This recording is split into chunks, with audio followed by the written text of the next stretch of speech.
Hello guys, তো আমরা ঘুরতে গেছিলাম, তোমরা সকলেই জানো। ভিডিওটা ছাড়তে একটু লেট হলো, হুট করেই প্ল্যান। কোথায় যাব না যাব কোনো কিছু আগে থেকে প্ল্যান করা ছিল না। খিদে পেয়ে গেছিল, তাই আমরা ধাবা টাইপের একটা জায়গায় দাঁড়িয়ে আমরা লাঞ্চ করে নিয়েছিলাম। বেরিয়েছিলাম, আবার যাচ্ছিলাম, রাস্তায় এত বৃষ্টি হচ্ছিল মানে বলার মতো না। তারপর আমরা ডিসিশন নিলাম যে চলো গরুবাথান যাওয়া যাক, কাছাকাছি একটা খুব সুন্দর জায়গা। ম্যাপ দেখে দেখে আমরা রওনা দিলাম।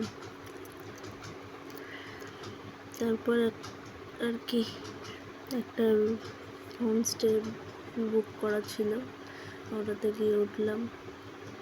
হোমস্টেটা খুব সুন্দর। হোমস্টেটার নাম ছিল সাই পারিজাত। তোমরা এখানে আসলে অবশ্যই এই হোমস্টেটাতে উঠতে পারো, ওনাদের ব্যবহার খুব ভালো আর খুব সুন্দর রুমগুলো। এই হলো, আমরা দুটো রুম নিয়েছিলাম। এই একটা রুম, এটাতে ডবল বেড আছে। তারপর আমরা একটু চা খেলাম উপরে গিয়ে। মানে এত সুন্দর কিচেনটা, অনেক বাঁশের তৈরি, টেবিল সব কিছু বাঁশের। এখানে বাঁশের চেয়ার, এমনকি উপরে সিলিংটা পর্যন্ত বাঁশ দিয়ে তৈরি করেছে। খুব সুন্দর লাগলো জিনিসটা।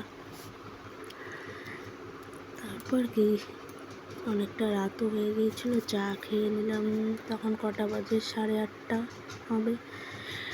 চা খেয়ে তারপর কিছুক্ষণ আড্ডা দিলাম। আড্ডা দেওয়ার পরে আমরা ডিনার করে শুয়ে পড়েছিলাম। আসলে অনেক রাত হয়ে গিয়েছিল তো প্রচণ্ড টায়ার্ড লাগছিল। তোমরা আমাকে দেখেই বুঝতে পারছো, চোখ মুখের হাল দেখে।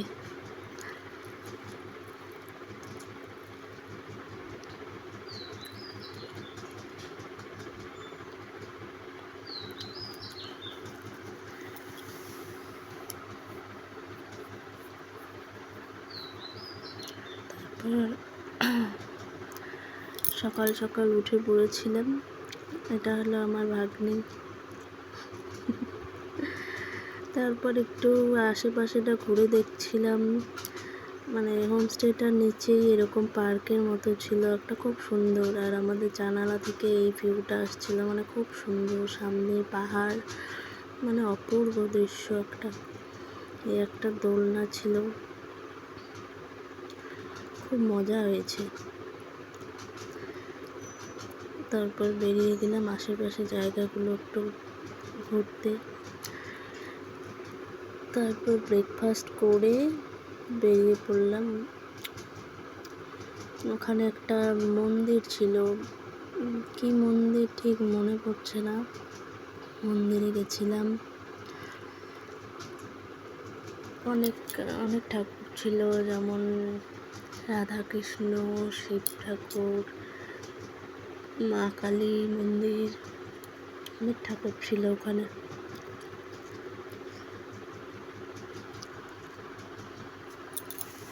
গরুবাথানের কিছু দূর আগেই একটা সুন্দর জায়গাটা, ভিউ পয়েন্ট, চারিপাশে চা বাগান। কি বলে জায়গাটার নাম?